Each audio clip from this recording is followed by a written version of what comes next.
parang nung tinatanong po sa akin yung sa role, ang una ko po tanong, iiyak po ba dyan?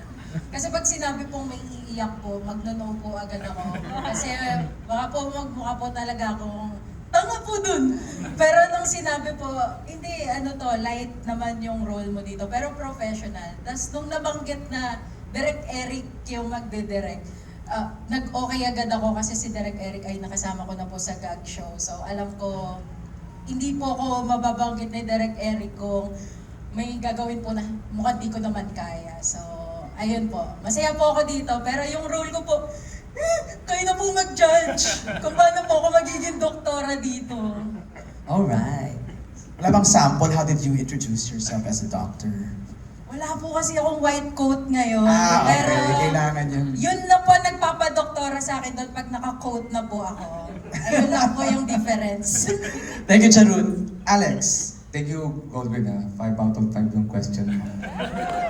Pero ang kagandahan ng role ng bilang comedian din naman talaga ako, bukod dun sa pelikula, sanay din ako sa comedy. Ang maganda, nakakalimutan natin na yung director namin is the son of the comedy king. So, ang kagandahan din dun, very maalalay. Nag-collaborative, parang, Alex, anong gusto mong i-ano natin? O kaya magdadagdag siya ng mga ideas. Kasi iba rin yung ikaw yung umaakit, tapos iba rin yung nakakakita sa labas. Tapos magsasabi, tapos we will agree. Minsan nga magdadagdag siya, Alex, dagdagan mo nga ng ganito para mas okay. And then we do trial and error. So, yung pagiging comedian ko, pagka-artista, nagtaiginig ako sa director. Buti na lang yung director namin is also collaborative sa mga nangyayari. So it was a very fun and humbling experience also to work with a comedic director. Yeah. At saka, one thing I like working with Charut, and of course, I love, na-prove ko na okay sila lahat katrabaho. Pero si Charut kasi, nakatrabaho ko na matagal, at ibang klase din kasi humirit din. Talagang minsan may mga punchline na talagang, sa mga magugulat ka lang. And then, of course, Alex, bawat take namin, iba yung ginagawa. Kaya sabi ko, na somehow reminds me of my dad. Kasi my dad is like that. Pagka take one, maski tanungin nyo yung mga, hindi nyo na sila matatanong kasi nasa, yung mga dati mga taga-Sampaguita, wala nang makakasagot yan. Meron pa rin namang iba, pero usually yung mga kumakain sila Tita Susan, sila Tita Gloria, pagka nakaka-eksena daw nila yung daddy ko, hindi sila, parati silang tumatawa kasi pag nag-take one, iba yung sasabihin, matatawa sila. Pag nag-take two, siseryosohin nila, iba na naman yung sasabihin. So natatawa na naman sila, kaya hindi sila matapos-tapos. Si Alex ganon. Kaya pagka Alex, ano pang gusto mong sabihin? Sige, take pa tayo ng isa pa. Hindi, comedy movie kasi direct, gusto ko masaya din sa set. Off-cam and on-cam, gusto namin masaya. Kasi medyo, siyempre pagod, maraming mga gabi na. So, mas nakakatuwa yung mga off-cam namin. Lalo na si Ara po na tatay-tahimik lang dyan. Baliw ho yan pagka-pack na. Baliw po yan pag-pack na. Oo, saya niya. Nagpa-spaghetti yan. Tapos, yan. Nag-spaghetti. Tapos pinapakaniso ng pancit canton. Pakap na nga, hindi pa umaalis eh. Oo, pakap na hindi pa umaalis kasi basta masaya. Paano na-handle ni Rico yung mga patawa mo? Rico, paano mo na-handle yun? Actually, makulit din kasi ako sa totoong buhay. Okay. Pero dahil sa eksena, si Migo has to be a certain way para mag-land po yung mga lines. So, pinipigilan ko pong sumagot kay Alex. Yun po. Ganun po nangyayari. Buti hindi ka nawawala sa character. May ano lang ako, may problema lang kami doon sa kakadaldal namin nila Rico doon sa, ano lang kami doon, background lang kami sa isang wedding eh. Kakadaldal namin, pinatawag ako ngayon sa dubbing. Kailangan ko i-dub lahat eh. Hindi ko na matandaan. Sa mga gusto mag dyan, yung artista po pag mahirap pa, ang dubbing po mahirap pag madaldal ka. Nakagano ka sa dubbing. Hindi ko na alam kung sinasabi namin dyan ni Rico. Wala po sa script yung mga pinag-uusapan na. Wala pa silang mic. Wala, Mike, isa po si Direk.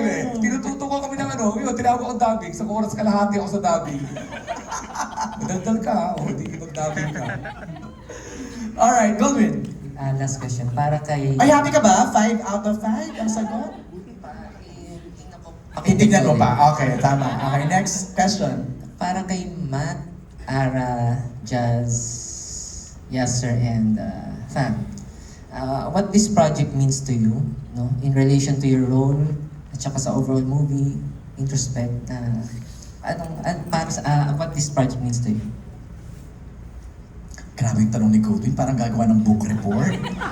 Grabe naman. I-relate ko lang dun sa Para na title. makakuha ng 5 stars. Matt, Well, first of all, gusto ko magpasalamat sa Regal for trusting me with this project. And alam niyo dati, sobrang pangarap ko magkaroon ng gay role kasi hindi ko siya nagagawa dati. But ever since na napunta ako sa Bubblegum, lagi kong sinasabi sa mga friends ko na nung pumasok ako dun sa gag show na yun, nawala lahat ng hiya ko sa katawan ko. So, nung in-offer sa akin yung project, sinabi ko agad yes. Kasi this is my dream role. And sobrang nag-enjoy ako.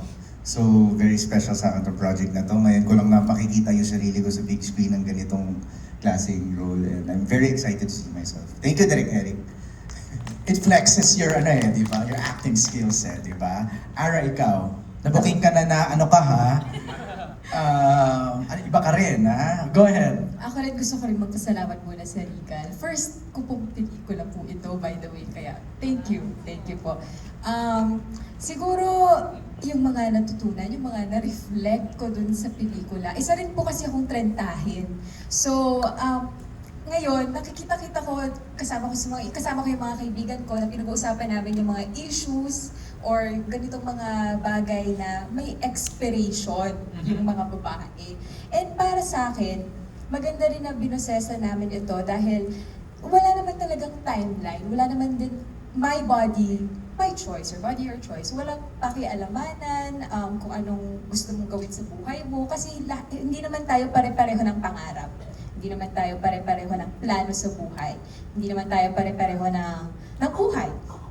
So, for me, important po na nakapag-address tayo ng ganitong klaseng pelikula. In this day and age, yan nga, nagiging problema na hindi naman dapat problemahin ng mga kababaihan or kalalakihan. Yung dapat at this age, may pamilya na ako, may anak na ako, may boyfriend na ako, may girlfriend na ako. Hindi naman dapat natin pinoproblema yun. Kasi kanya-kanya tayo ng journey sa buhay. Louder please, ika nga. Po itong Project Baby, nung nalaman ko, well, ako talaga, fan po talaga ako ng River Maya.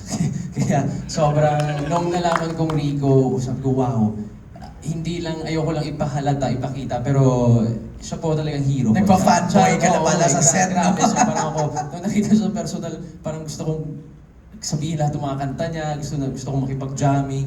Pero ay, Did you take a photo? Pwede pong paki-selfie. nahiya nga rin. Nahiya ka rin. Hindi, kaya yes ako palagi. Kaya thank you, syempre with Sue din, ang mapalibutan ka ng mga galing na artista, sobrang effortless. Wala kang kailangan gawin.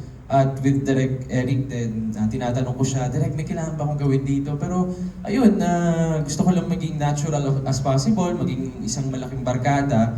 Kaya para sa career ko and sa craft ko, sobrang laking tulong palagi ng Regal sa akin. Kaya it's always a yes. Don't end the day without a selfie with your idol. Yes! Yes, sir. Mamaya. Tan,